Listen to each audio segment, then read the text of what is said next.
Bonjour à tous, bienvenue sur la chaîne YouTube Mécanique Sportive, c'est Nicolas et aujourd'hui je vous présente le nouveau Dacia Jogger. Il y aura deux vidéos. Aujourd'hui c'est la version 110 chevaux, donc le TCE 110, et il y aura une deuxième vidéo sur le EcoG 100. Le EcoG 100, ce sera la version où on peut mettre de l'essence et du GPL. Aujourd'hui, cette vidéo, c'est avec le modèle Extreme, donc la SL Extreme.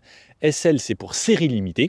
Extreme, c'est pour la finition donc qu'on retrouve sur le Duster également. Et celle-ci, donc avec par exemple des jantes spécifiques et une déco spécifique, mais ça on en reparle. Donc, le Jogger, nouvelle voiture 7 places chez Dacia. Donc, on l'avait déjà présenté en studio avant qu'elle sorte. Et là, ça y est, c'est officiel. On peut la voir en vrai. Vous pouvez aller dans votre concessionnaire Dacia et voilà. Qu'est-ce que c'est que le Jogger? C'est un petit peu un restylage d'une Sandero. En fait, l'avant, là, c'est une Sandero. Pareil, on reconnaît l'avant d'une Sandero. Les portes, c'est une Sandero. Le capot, c'est une Sandero. Et ensuite, ici, on a un petit décrochement, plus 4 cm. Et on allonge, on allonge, on allonge. Donc, segment C, cette fois-ci, donc voiture un peu plus grande. Segment un petit peu SUV parce que ils l'ont quand même relevé, 20 cm de garde au sol, ce qui fait que ça passe à peu près partout. Pour rappel, un Duster, c'est 21 cm de garde au sol, donc 1 cm de plus. Donc ça va faire que ça va passer quasiment partout. Sur cette série limitée Extreme, on a des petits rappels. Ici, par exemple, ce Extreme-là, ces jantes noires spécifiques que vous aviez découvert sur la vidéo du Duster Extreme que j'avais présenté il y a quelques temps, où vous avez adoré les jantes noires. Des petits rappels, on a cette nouvelle couleur brun terracotta, comme on peut retrouver chez Renault. Sur le Kangoo, par exemple, il était sorti en 7 couleurs, qui a vraiment des reflets très différents selon la lumière. Des petits rappels ici également, avec des bandes, et les barres de toit, toujours comme on connaît, et full black ici. Donc au niveau des motorisations, ce qu'on trouvera là-dessous sera très simple. Donc comme je vous ai dit, soit le TCE 110 chevaux, donc 100% essence, soit le EcoG 100 chevaux, que j'essayerai dans une autre vidéo. Le EcoG, on peut GPL plus essence. À chaque fois, c'est des 3 cylindres, 1 litre. Au niveau des finitions, il y aura l'essentiel, qui sera la version de base, toute simple. Je vous fais un petit extrait dans la vidéo pour vous me présenter une essentielle très rapidement. La version confort, ensuite la version extrême de cette façon et la extrême plus qui sera juste avec une toute petite option supplémentaire. Dacia aussi propose les formules Up and Go, donc Up and Go plutôt. C'est en fait vous avez quelques options supplémentaires pour quasiment le même prix et vous avez un délai de livraison raccourci. Alors sur le Duster ils avaient lancé ça, on économisait environ 30 jours, donc on était livré 30 jours plus rapidement que si on ne prenait pas cette offre. Les délais sont toujours assez longs puisqu'il y a vraiment énormément de demandes. Alors je ne vais pas vous dire de bêtises sur les délais, mais ça vous le saurez plutôt avec votre concessionnaire lorsque vous voulez faire votre choix. Au niveau des couleurs, on aura le choix entre 6 couleurs. Moi je vous avoue que ce brun terracotta me plaît vraiment beaucoup. En fait les reflets, les couleurs, selon le soleil, selon s'il fait sombre ou autre, ça change vraiment. Et les couleurs pailletées sont assez jolies. Au niveau des dimensions du véhicule, on se fait un véhicule qui fait 4,55 m de long, 1,79 m de large sur 1,67 m de haut, avec ici ces barres de toit modulables. Au niveau de l'empattement, ça s'est un petit peu agrandi, on est sur un empattement de 2,90 m. Au niveau du poids, voiture très légère, une des voitures les plus légères du segment en 7 places, seulement 1200 kg. Et c'est là qu'on se dit, bah en fait oui, le moteur n'est pas très gros, mais le poids est très contenu, donc ça va jouer aussi. Et on verra qu'il y a une reprise plutôt dynamique au final, lorsqu'on accélère un petit peu, lorsque le moteur charge, il charge assez tôt, et ça y va vraiment bien. Au niveau du remorquage, selon les motorisations, on pourra remorquer entre 620 et 640 kg en non freiné, et on pourra monter jusqu'à 1200 kg avec une remorque freinée. Sur l'avant, au premier coup d'œil, on reconnaît directement que c'est une Dacia, donc avec la nouvelle signature lumineuse ici, donc avec ce Y, donc en LED, on a les feux de jour à LED ainsi que les feux de croisement à LED et ensuite ampoule pour les pleins phares et ampoule pour les clignotants. On retrouve cette calandre ici avec les petits chromes qui sont collés sur le plastique, le logo Dacia qui n'a pas encore changé et qui d'ici 2022 sur toute la gamme Dacia aura le nouveau logo. Donc on aura sûrement une présentation à ce moment-là. Et pour le moment, on garde toujours celui-ci, même si c'est le nouveau modèle, et que Dacia commence vraiment à étendre son nouveau logo et ses nouvelles couleurs un petit peu partout. Donc du plastique là, peint là, les anti-brouillards sont de série, donc même sur la toute première version. On a des petits rappels un petit peu chromés ici. Ça fait une voiture assez agréable, hein. Le capot plus haut, c'est le même que la Sandero, donc avec deux grosses lignes fortes ici, donc c'est creusé là et là. Donc on retrouve ici cette forme qui ressemble un petit peu à la forme du logo qu'on reprend sur le capot. Du plastique ici, le ski qui est teinté dans une couleur spécifique pour cette version extrême, donc pareil, toujours teinté dans la masse, et les capteurs sur les côtés ici pour les capteurs de stationnement. Ça, c'est le capteur anti-collision, donc on peut peut-être espérer qu'un jour on aura le régulateur adaptatif, puisque maintenant avec ça, c'est un capteur radar qui détecte les véhicules de devant. Peut-être, je l'espère. Ensuite, là, du plastique, et on verra sur le côté, qui fait tout le tour de la voiture. Et sous le capot, comme je vous disais, aujourd'hui la version 1 litre 110 TCE. Sur le côté d'ici, à tout au bout là-bas, donc comme je vous disais, 4,55 m, un empattement, donc ça veut dire du milieu de cette roue à la roue là-bas, on est sur 2,90 m, donc ce qui permettra d'avoir une voiture qui se comporte bien. Comme vous pouvez voir, les roues sont poussées assez à l'extrême, ce qui permet d'avoir une bonne habitabilité à l'intérieur. Donc, les rappels du code un petit peu du SUV, puisqu'ils ont voulu un petit peu tout mixer avec cette voiture. Donc, avec ici les entourages plastiques, le plastique sur le bas qui fait tout le tour de la voiture ainsi. Sur cette version extrême, donc rétro noir, on a les entourages tout noirs, les jantes noires, comme je vous disais, qu'on reconnaît. Là, ici, on voit bien le décrochement. Ici, donc, on a plus 4 cm comparé à une voiture Sandero de base, où ça remonte ici. Donc, on voit que l'avant est plus bas. Là, les vitres sont un petit peu plus hautes, et ça permet d'avoir plus d'espace intérieur, et on le verra. En fait, les sièges à l'avant sont les plus bas, ceux-ci sont un peu plus hauts, et la dernière rangée, troisième rangée, est encore un petit peu plus haute, ce qui fait que tout le monde a une vision à peu près sur l'avant. Et ça, c'est pas mal, je vous montrerai ça juste à l'intérieur. Donc, des entourages noirs partout, et sur cette version 7 places, on a les vitres qui s'ouvrent comme à l'ancienne. Hop, on ouvre sur l'arrière, à l'intérieur. Ici, la trappe à essence, donc que des versions essence, comme je vous disais, et une version hybride qui arrivera courant 2023. On a les barres modulables ici, donc une clé Allen que vous prenez, vous pouvez les laisser comme ça et vous pouvez les mettre de l'autre côté grâce à juste une seule vis à dévisser de chaque côté et vous pliez les barres. Donc ça, c'est une innovation Dacia, ils ont le brevet là-dessus. Sur ce 3/4 arrière, on voit qu'il est quand même assez haut ce véhicule et qu'on a une forme là bien compacte et qui revient tout droit juste ici.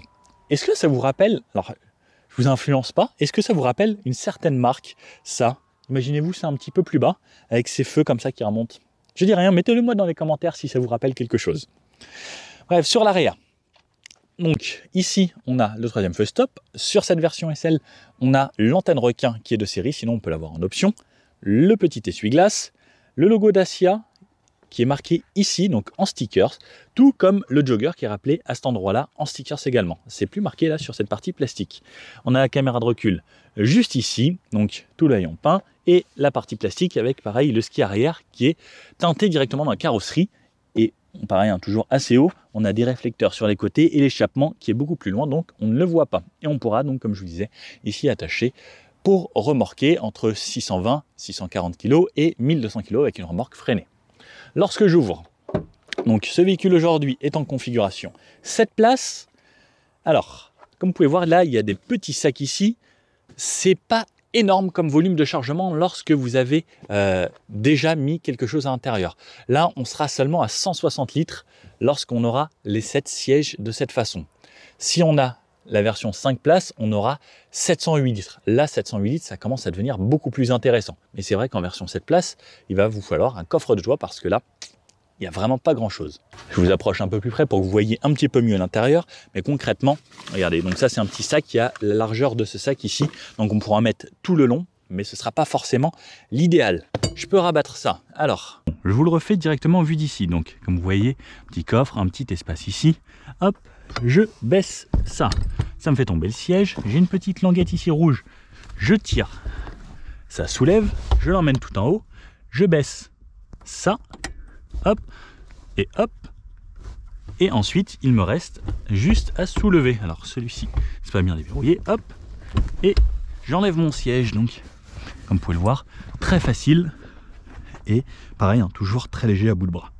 Pour le remettre, Donc soit vous avez cet espace là, soit on le remet ici, on le remet bien droit de cette façon, et hop, je retourne clipser, je relève ça vers le haut pour le verrouiller. Là il ne bouge plus, je rabats ici, et donc j'appuie ici, je relève, et voilà. Allez, je vais aller me positionner à l'intérieur, vous montrer à quoi ça ressemble. Donc hop, je remets mes affaires ici, tac, hop, je referme ça, et je vais aller à l'intérieur. Donc pour accéder aux places arrière, j'ai ma petite languette ici, je tire là, et ensuite je peux relever ce siège de cette façon. Donc on a une accessibilité plutôt facile. Hop, hop là, je peux rabattre pour vous montrer clairement à quoi ça ressemble. Et donc moi je fais 1m80. 1m80, regardez. Je suis assis ici, j'ai de la place pour la tête, même en mettant le plus droit possible. Je ne touche même pas, mes genoux ne touchent pas les sièges avant. J'ai un peu de place pour les pieds sous les banquettes du siège avant. Et ça, je vous avoue que c'est quand même vraiment pas mal. Il y a de la place ici, il y a des rangements là, porte-gobelet là, une prise 12 volts, un petit support. J'ai le cric ici, une petite trousse de secours. Les ceintures sont directement là. Il y a une autre ceinture qui est tout en haut, ça ce sera pour la 3e place de cette banquette. Et regardez, en vrai, 1m80, je suis bien à la dernière place. Et comme vous pouvez le voir, en fait cette banquette est située plus haut que celle-ci, et celle-ci est plus haute que celle tout devant là-bas. Et ben on est vraiment pas mal, hein. Hop, je rabats de cette façon, et je relève, tout simplement. Et ensuite, je peux m'extirper de là, sans problème. Et pour refermer, hop, hop, fixation isofix et top taser sur les 2 sièges d'extrémité. Et je vais vous montrer les places arrière. Donc je vous le fais en embarqué de cette façon. Je vais aller me mettre côté conducteur où j'ai réglé le siège pour moi. Hop, et regardez. Donc là pareil, je suis toujours situé plus haut que le conducteur et son passager à l'avant. Regardez, les banquettes sont là et là. Je suis beaucoup plus haut. Et ça, comme on a rajouté 4 cm ici, ça me fait énormément de place. Petit éclairage ici. À l'arrière, il n'y a pas d'éclairage pour eux. Et les sièges sont plutôt fermes, donc des mousses assez fermes. Et avec un tout petit peu de maintien sur le latéral. Alors pas énorme, mais qui est suffisant au final. Je sens qu'il me retient pas mal. J'ai les petites tablettes pour les enfants. Porte-gobelet ici. Tablette qui coulisse. Donc sur les 2 sièges. Hop. Pas de pochette par contre. Petite prise 12 volts juste là. J'ai de la place pour mes pieds, j'ai de la place pour mes genoux, j'ai de la place pour ma tête. On a des fenêtres assez grandes et c'est plutôt agréable, hein. N'hésitez pas à me dire ce que vous en pensez. Mais on est pas mal en tout cas, en tant que passager. Allez, je vous emmène découvrir l'avant et ensuite on va l'essayer. On va à l'intérieur découvrir à quoi ça ressemble. Donc voilà l'entrée. On a une porte qui s'ouvre grand. On y accède facilement. Alors, hop, je reviens chercher ma porte, je vais me reculer à fond, hop. Donc, comme on a connu sur la Sandero lors de la présentation, donc avec ce tissu qui donne une sorte un petit peu l'impression de résille et de croisée. Porte en plastique, donc on a du plastique là sur le bas, et on a juste cette partie tissu ici. Les fenêtres ici qu'on règle, verrouillage des fenêtres arrière, les rétroviseurs, on règle en électrique, la poignée pour ouvrir, et ensuite c'est l'intérieur d'une Sandero. Donc les nouvelles Sandero, si vous connaissez, c'est exactement la même chose. Je vous montre aussi. Donc là je vous montre rapidement une voiture donc essentielle. C'est, comme son nom l'indique, l'essentiel. On n'a pas de tissu qui ressemble à du résille et on a du plastique vraiment partout. Sinon on a toujours le même volant, des sièges un petit peu différents qui sont un poil plus simples, toujours ces appuis-têtes ici en forme de virgule et le frein à main qui est un vrai frein à main et qui n'est pas électrique. Et la console centrale de cette façon. Et ici on peut mettre son téléphone qui est pincé à travers les rails ici pour pouvoir avoir la navigation, et vous mettez votre téléphone ici, vous le connectez, qui est quand même bien fait avec la prise USB juste là pour avoir par exemple la navigation et qui s'indique sur le petit écran et contrôler vos médias. C'est vraiment pas mal. Et pareil, donc le bloc clim là se simplifie énormément, donc vraiment à l'essentiel, tout en plastique, pas comme ce qui ressemble à ce qu'il y a sur les Renault. Donc là, on a une sorte de tissu, donc partout ici. Et je vais vous la démarrer. Pour la démarrer, pied sur le frein et hop, le petit bouton ici. La radio, on la coupe. Voilà à quoi ça ressemble. Donc, on a toujours les aiguilles sur les côtés et ce petit écran ici en noir et blanc qui nous donne les informations de la voiture, la distance qu'on a parcourue, l'autonomie restante, l'instantané, la consommation moyenne et le kilométrage de la voiture. Donc on a les infos et ici en bas la jauge d'essence, les consommations et ensuite d'autres réglages. À gauche le compte-tours comme vous pouvez le voir et à droite ce sera juste les kilomètres/heure. Très simple et on n'a pas besoin de plus. Sur le volant, sur la gauche, on a le régulateur de vitesse et le limiteur. J'appuie en haut, j'active le limiteur. J'appuie en bas ici, sur celui-ci, avec la flèche qui m'indique là, c'est le régulateur. Pour activer le régulateur, on 7 par exemple, vous roulez à 90, vous appuyez sur 7, ça va régler à 90. Ensuite, vous faites plus ou moins, et quand vous freinez, vous retournez à 60 par exemple, vous rappuyez sur Raise, vous allez retourner à 90 parce que c'est la mémoire qui a enregistré la valeur que vous avez faite. Ici, on a une petite touche de commande vocale. Ça, c'est pour faire défiler les menus là. Et on peut avoir également le compteur de vitesse en numérique. Ça, c'est plutôt pas mal. Et là, on peut refaire défiler quelques informations parce qu'on a soit les consommations, soit les infos de la voiture, par exemple la température, pression des pneus ou ça. Ensuite, OK, par exemple, pour initialiser ça. Et ensuite, on fait défiler donc les informations juste ici. Le volant, donc comme on peut le voir ici, on le connaît chez Dacia, c'est toujours le même. Le cuir est plutôt confortable. Sur la gauche, on a les feux. Donc, on a bien sûr maintenant un mode avec feu automatique, ce qui est bien pratique. Et les anti-brouillard, comme je vous disais, qui sont de série sur cette voiture. À droite, les essuie-glaces. On a même un mode auto sur cette version. Donc, essuie-glace automatique. Et ensuite, on règle tout. Et vous connaissez ça ? Depuis avant que je sois né, sûrement, ça existe dans le groupe Renault. Donc la commande avec les sources pour choisir si vous passez de la radio à la radio DAB, à votre téléphone et autres, et les modes. Et ensuite, le volume, plus, moins, et couper ou décrocher au téléphone et raccrocher juste ici. Des aérateurs, là, là et là, comme on connaît. Ensuite, en bas, ici, on a le réglage de la hauteur des feux. On a sur ce jogger, le volant qui est réglable en profondeur et en hauteur. Donc, on peut avoir le réglage qu'on souhaite assez facilement. Les pédales, donc 3 pédales juste ici. Boîte manuelle pour le moment et un beau repose-pied sur la gauche. Ensuite, le truc le plus intelligent que Dacia ait fait de sa vie, je pense, c'est ce support de téléphone que j'ai ici. Je peux le tourner de cette façon. Si je me mets mon GPS sur le téléphone simplement, j'ai la prise USB qui est juste derrière, vraiment ultra pratique.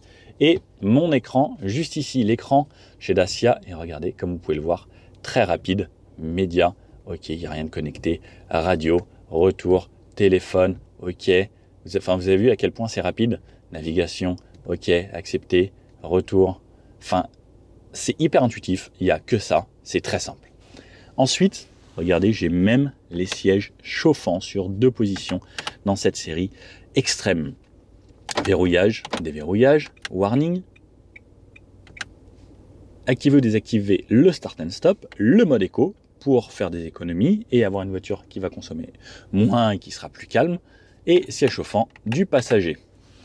Le commande de clim que l'on connaît bien maintenant, donc on monte la vitesse du vent de cette façon, je règle ma température ici, j'ai un mode auto qui va faire en sorte que ça va diffuser automatiquement ou pas, hop, et je peux annuler le mode auto de cette façon. Là, je choisis ensuite où est-ce que je veux me faire ventiler, sur les pieds, le pare-brise, etc.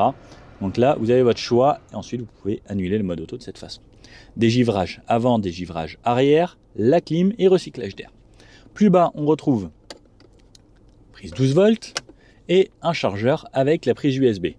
Pour connecter votre téléphone, vous pouvez le connecter ici. Donc ce sera cette prise-là pour connecter avec l'écran.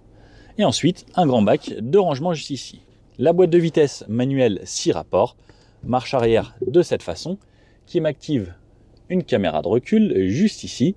La caméra de recul est correcte, hein, c'est pas de la grande qualité, mais au moins elle est là et on a les capteurs radar arrière et avant. Hop, et ensuite, première, deuxième, troisième, vous voyez, elle glisse toute seule. Ça y va très bien, le pommeau est agréable, c'est le même que dans une Clio. Regardez, il n'y a plus de frein à main. Le frein à main disparaît sur les versions confort et SL extrême. Ça devient un électrique. On a la carte, donc la carte ressemble à ça, Dacia. Carte keyless, donc vous pouvez garder la clé dans la poche et ouvrir la voiture, allumer les feux de loin, ouvrir le coffre, déverrouiller le coffre et ouvrir ou fermer le véhicule. Ici vous avez deux porte-gobelets, donc qui portent une petite bouteille d'eau aujourd'hui, une 55 litres, comme vous pouvez le voir, ça passe tout juste là-dessous. Là, on a un petit accoudoir ici, donc qui malheureusement n'est pas réglable, et lorsqu'on le soulève, hop, il faut déverrouiller le petit clips, et on a un petit peu de rangement. Et là, par exemple, une bouteille ne rentre pas. Donc ce sera vraiment un petit rangement pour mettre, par exemple, des M&M's, en plus de la boisson. Les sièges ressemblent à ça. Donc on a les appuis-têtes en forme de virgule, que l'on connaît bien maintenant dans le groupe. Et ces sièges, donc pareil, donc avec le même motif qu'on a sur le tableau de bord et sur les portes, avec des airbags. On a les airbags rideaux. On a 6 airbags dans cette voiture, donc à l'avant et sur les côtés. Une assise, pareil, qui maintient assez bien, donc qui remonte, et des petites surpiqûres bicolores sur cette version. Une boîte à gants ici, donc toujours assez spacieuse chez Dacia. Regardez, une feuille A4 rentre sur la longueur de cette façon, et en plus ici on a de quoi mettre ses papiers ou son manuel. Dans les portes on a des rangements, pareil, donc là on ne pourra pas mettre de grandes bouteilles, mais des rangements assez larges tout de même. Sur le haut on retrouve donc pare-soleil, le bouton SOS, la lumière juste ici, hop, et moi de mon côté, j'ai pareil mon pare-soleil avec miroir mais sans lumière, et toujours un petit truc pour la carte, et là juste au-dessus vous trouverez de quoi téléphoner parce que c'est des micros lorsque vous êtes au téléphone, et un rétroviseur, donc gris avec des bords plutôt fins, assez agréable. Voilà, la simplicité, et comme vous pouvez le voir, lorsqu'on est dans la voiture et sur la vue arrière, donc on a cette sorte de tunnel de plafond, et on peut le voir, on a vraiment énormément de place entre les sièges et la tête. Bon, je pense qu'il est l'heure d'aller l'essayer cette voiture maintenant. Bon allez, c'est parti avec ce Jogger, donc version TCE 110 en essence. Vous pouvez le voir, j'ai pas de frein à main là. Hop, regardez, hop, je l'ai cherché, mais sur cette version, c'est l'électrique, puisqu'on est dans une version extrême, donc série limitée extrême. Hop, ça parce qu'il y a un petit peu de soleil ce matin. Et c'est parti, on part tranquillement. Donc, hop, ce petit moteur, il est agréable, puisqu'on a une voiture légère également. Donc ça, c'est toujours chez Dacia la petite chose sympa, c'est qu'ils font des voitures légères. Et la légèreté, c'est vraiment le gros avantage d'une voiture. Les Lotus, par exemple, c'est des voitures très légères. C'est pour ça qu'elles sont performantes, efficaces, et que c'est des voitures sympas. Puisque la légèreté, ça fait vraiment tout sur une auto. Hop. Donc, on a la boîte 6 rapports sur cette voiture, en manuel. Elle n'existe pas encore en boîte automatique. Donc, quand on a demandé pour quelle raison, ils nous ont dit qu'en 2023, il y aurait la version hybride qui arriverait, elle, avec justement cette boîte automatique et qui changerait les choses. Alors, de plus en plus de voitures se font en boîte auto. C'est vrai que moi, je trouve ça vraiment agréable et j'ai hâte d'essayer la version hybride également. Mais pour beaucoup, une version essence de cette façon, ça fait largement le job. Et c'est vrai que ça fait déjà très bien le boulot. N'hésitez pas à me dire, vous, qu'est-ce que vous préférez, la boîte automatique ou la boîte manuelle? Est-ce que vous êtes encore une personne qui aime bien passer ses rapports et faire sa vie de cette façon? Hop, là je peux enlever ça. Dans les sièges, je suis plutôt bien, c'est des sièges qu'on connaît, ils maintiennent assez bien au niveau latéral. Au niveau de l'assise, pareil, ils remontent assez. Ils sont plutôt moelleux. L'accoudoir, ça, je trouve ça quand même vraiment bien d'avoir un accoudoir. Sur les dodanes, donc là on a la version 7 places. Souvent les 7 places c'est un poil plus raide que les versions 5 places. Alors il faudrait que je confirme si ils ont raffermi un petit peu les suspensions sur cette version 7. Mais en tout cas, ça reste plutôt bien. Ça filtre assez bien les défauts. Hop. Le son du clignotant n'est pas trop gênant. Il est assez doux. Le volant est agréable. On a une jante de volant normale, dans la moyenne. Alors ça, c'est la petite option là pour le téléphone ici. Alors lorsque vous avez l'habitude de mettre vos doigts grands et de les balader comme ça, vous allez peut-être toucher ça au début. Il faut vraiment bien garder ses mains fermées lorsqu'on conduit et qu'on a cette option pour le téléphone ici. Mais sinon, le moteur reste agréable. Là, je suis en 3e. Je suis bas dans les tours. Hop. Et ça relance correctement. Hein. J'ai pas besoin d'appuyer fort. Et au final, 110 chevaux, c'est un bon répondant sur cette voiture. Le turbo charge un peu et ça relance plutôt pas mal. Même pareil, au niveau du bruit moteur, et bah c'est vraiment pas mal. On entend qu'il y a un moteur. Mais alors, si on appuie un peu plus fort, forcément on va l'entendre. Mais un régime stabilisé, je trouve ça plutôt bien insonorisé. Donc pour la ville, là je suis à 50. En 5e, je suis très bas dans les tours. J'aurais pu rester en 4e, mais en 5e, par exemple, voilà, pour consommer vraiment le minimum possible. Je suis à moins de 1500 tours minute. Et ça va bien. J'ai les indications pareilles de quand passer les rapports ou autres pour faire des économies. J'ai le mode éco ici également. Donc le mode éco qui lui va brider un petit peu les performances de la voiture pour justement économiser un petit peu plus. Donc en gros, vous avez un 110 chevaux. Lorsque vous appuyez sur le mode éco, vous allez avoir une voiture qui est allez, 80 chevaux à peu près. Et là, je le sens par exemple quand j'accélère, ça relance beaucoup moins, ça met plus de temps à monter en régime, mais ça me fait faire des économies. En plus, maintenant, on a le régulateur, tout est au volant. Donc là, par exemple, je lâche les pieds, j'ai réglé à 50 et ça roule tout seul. Là, par exemple, je suis en 4, il me dit passer la 5 et est-ce qu'il garde le régulateur? Il garde quand même le régulateur lorsque je passe les rapports. Donc ça, c'est pas mal. Et à partir du moment où je freine, ça me désactive le régulateur. Dans les ronds-points, on va se tester un petit peu, tiens. Un petit peu en plus rapide. Oh, alors ça, c'est un rond-point ovale. J'aime pas ça, c'est traître. On va se mettre un coup de 2 et ça tient pas mal la route, ça souvire un poil. Alors ce qui est normal, c'est une voiture à moteur avant, mais ça tient plutôt bien le pavé. On est pas mal hein, dans cette voiture. Les sièges maintiennent assez bien là, sur le côté et sur le changement d'angle. Hop, ça motorise pas trop mal. Et vous avez vu, je suis quand même assez bien maintenu dans une Dacia. C'est assez rare d'être maintenu. Agréablement surpris là par ça. Et la tenue de route est pas mal. Donc pareil, même au niveau du volant, le feeling est sympa.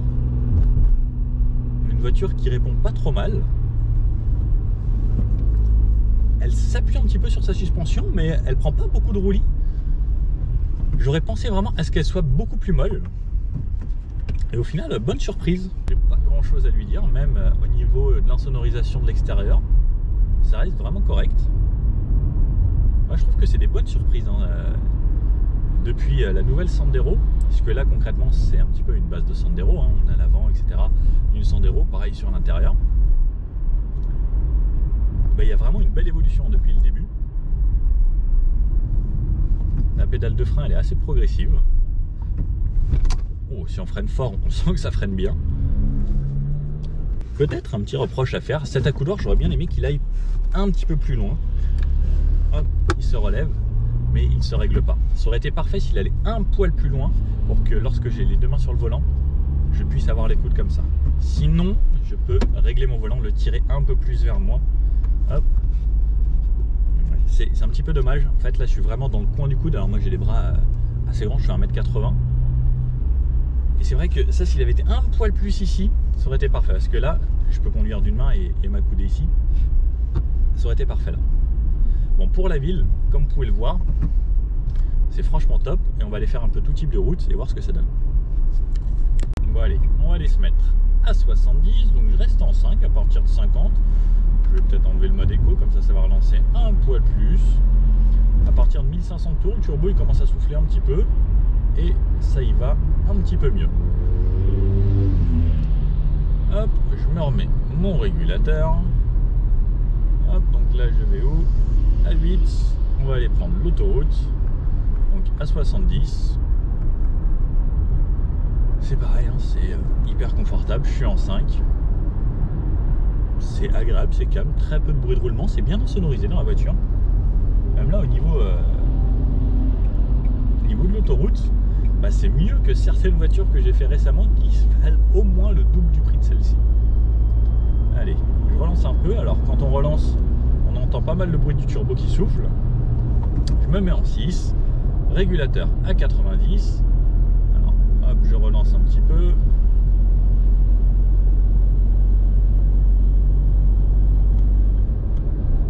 Alors on entend vraiment pas mal le turbo. Ça c'est la petite chose que je peux dire quand on rencontre, on entend le petit sifflement. Sinon un régime stabilisé. Ouais, 90, je suis en dessous des 2000 tours, je suis à 1800 tours minute à peu près.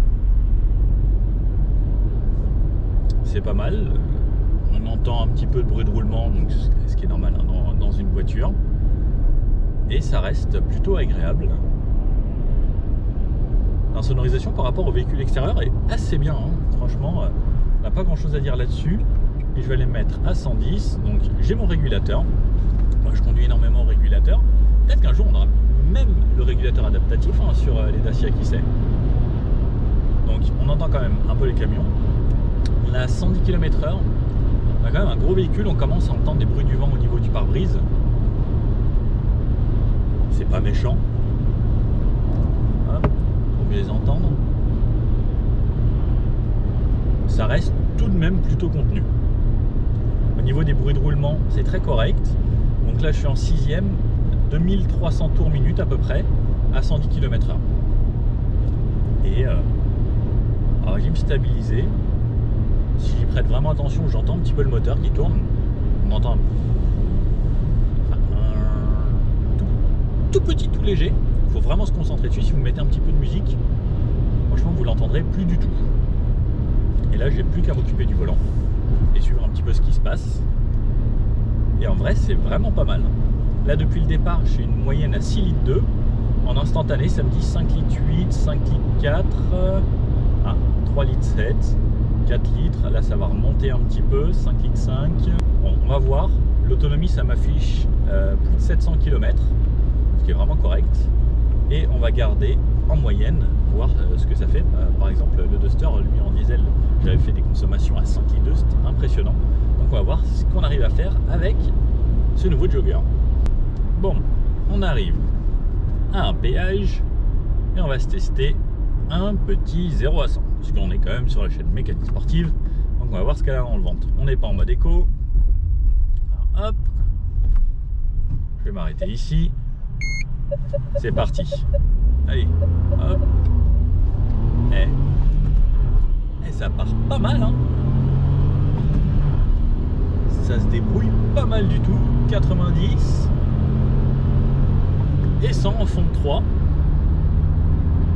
Et ben franchement on voit que la voiture est assez légère et qu'il y a un répondant plutôt correct hein, lorsqu'on appuie vraiment et qu'on la sollicite. Elle est plutôt volontaire. Allez hop, je me remets à droite. On va voir à haute vitesse ce que ça donne. Et ça prend un petit peu de roulis. On sent que l'empattement a été rallongé. C'est une voiture qui a l'air plutôt stable. Alors ça me met un petit peu de temps à y aller, c'est pas sportif du tout. Et pareil comme je vous disais, en fait lorsqu'elle va venir s'appuyer sur sa suspension, hop, elle y va, elle s'appuie un petit peu, on sent que l'avant appuie un petit peu. Et ensuite, bah, la voiture vous emmène où vous voulez. Par exemple là sur un... Si je veux doubler de façon un petit peu plus extrême, hop, hop, bah c'est pas mal. Alors, un truc qui est sympa, c'est que ici ça nous prévient quand il y a des radars sur le GPS, comme on peut l'avoir chez Renault, et ça c'est cool. Allez, on va se mettre à 130, donc toujours en 6, je relance à partir de la 6, 130 ici, hop, j'ai raté ma sortie d'autoroute pour vous faire un petit bout à 130, et hop, je me mets à 130 km/h. À 130, au niveau du moteur, on est donc en 6, on est à 2600-2700 tours minute. Donc On commence à entendre un peu plus le bruit moteur. Là on sent qu'on roule un peu plus vite. Au niveau du bruit du vent, un petit peu toujours donc sur le pare-brise. Ça se fait un petit peu plus présent, ce qui est normal. Des bruits de roulement qui restent corrects hein, pour une vitesse de 130 km/h. Surtout que là on est sur un goudron qui est plus dégradé que tout à l'heure et qui est plus vieux, qui est plus on a l'impression qu'on va sentir les grains du goudron. Et après bah pareil hein, même à haute vitesse la voiture elle reste quand même assez stable et c'est pas mal. Depuis tout à l'heure une moyenne à 6,3 litres, donc ça reste toujours très modéré. On a été un petit peu en dessous des 6 litres. Alors ce qu'il faut savoir c'est que là on est dans la région de Nice et je sais pas du tout où je vais et c'est vallonné en fait, donc ça monte, ça descend, donc ça force un petit peu plus que si vous étiez totalement à plat. Là ça vient de redescendre à 6,2 litres. Donc on est vraiment sur des consommations plutôt correctes. Il n'y a pas d'hybridation, il n'y a rien du tout, donc je trouve ça plutôt bien. On a une voiture avec une garde au sol très élevée, 20 cm, donc ce qui nous permet d'aller facilement sur les chemins de cette façon. Et c'est hyper facile au final, hein, puisque la voiture est haute. Donc, alors on va pas aller faire du tout-terrain avec, mais je peux facilement aller là. Et même par exemple là, je monte ici, je fais n'importe quoi. Je crains pas pour la voiture puisque elle est déjà vraiment haute. Et vraiment sans souci. Je frotte pas. Alors j'aurais pas fait ça avec toutes les voitures, mais là, easy. Caméra de recul sur celle-ci. Hop, bon les caméras, ça reste hein, une Dacia. On n'est pas sur des caméras haut de gamme, mais ça fait le job. On a les radars de parking à l'avant et à l'arrière.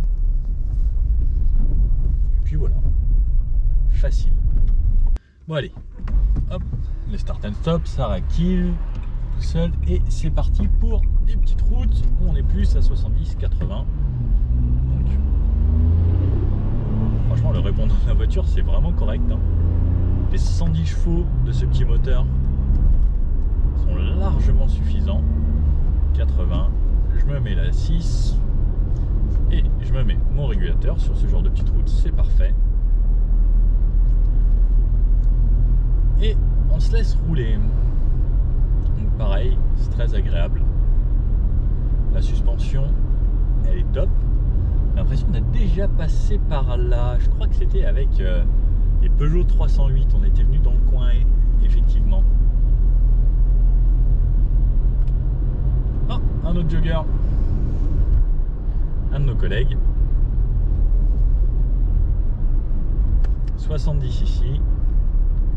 À 70. Sur un goudron propre comme ça. C'est le top. Dacia, c'est vraiment les voitures qui sont bien, qui sont pas chères, où il y a tout ce dont on a besoin. Moi, clairement, sur une voiture, j'ai besoin d'un régulateur, une voiture confortable, si possible d'une boîte automatique, mais ça va arriver. Mais même en boîte manuelle avec la boîte 6 et une voiture qui consomme pas trop. Là, depuis tout à l'heure, j'ai fait pas mal d'autoroutes, moyenne à 6,4 litres. Si on repasse sur des petites routes comme ça, je pense on peut facilement descendre en ayant une conduite cool, hein, sous les 6 litres, je pense. Après, le choix va être à vous. Est-ce que vous allez préférer choisir une Jogger pour l'avantage de ces 7 places et ce grand coffre, une Sandero pour le look un peu plus sympa, un petit peu plus voiture conventionnelle, une Sandero Stepway, ou plus gros, un Duster directement. Et en fait, celle-ci, elle se positionne un petit peu entre tout ça, puisque on a 7 places, si l'on souhaite. Elle existe aussi en version 5 places. Il y a une autre vidéo dessus où j'essaye le EcoG 100 en 5 places. Et on a un grand coffre, mais vraiment énorme. Donc, on a vraiment, en fait, dans la gamme, ils ont pas beaucoup de modèles, 5 modèles. On peut choisir vraiment ce qu'on veut. Et ça, c'est un bon combiné, je trouve. Tant par le look, parce qu'elle est pas trop grosse, elle est pas trop haute. Elle a un petit peu les codes un poil SUV, mais plus en même temps break, mais en même temps pas forcément trop break. Un peu ludospace, parce que à l'arrière on a de la place, on a des grandes vitres. elle a un petit peu, voilà, un combiné de tout. Et c'est ça qu'il faut retenir, je pense, c'est un petit peu le combiné de tout. Et à mon avis, ça va bien se vendre. Parce qu'elle a quasiment tous les avantages. Une consommation modérée, 5 ou 7 places. Si on a 5 places, on a un grand coffre. On a une voiture assez haute qui peut faire du chemin. Franchement, c'est pas mal. Bon allez, on se fait un petit débrief. Bon alors, au final, ce Dacia Jogger, qu'est-ce qu'on peut en penser? Voiture 7 places, plutôt agréable au look. Moi j'aime bien la face avant qui rappelle vraiment la Dacia Sandero.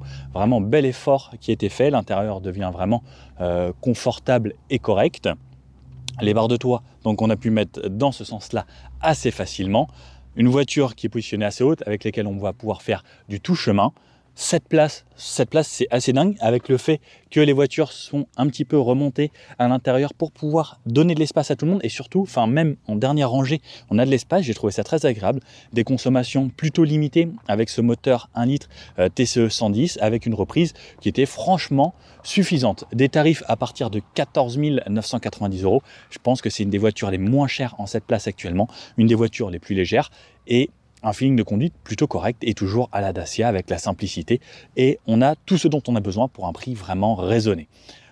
Voilà, n'hésitez pas à me dire ce que vous en avez pensé. Si vous avez bien aimé, n'hésitez pas à mettre un petit pouce bleu. Si vous voulez voir la vidéo sur la version Eco G, elle est disponible également sur la chaîne. Et je vous dis à bientôt pour une prochaine vidéo. Ciao!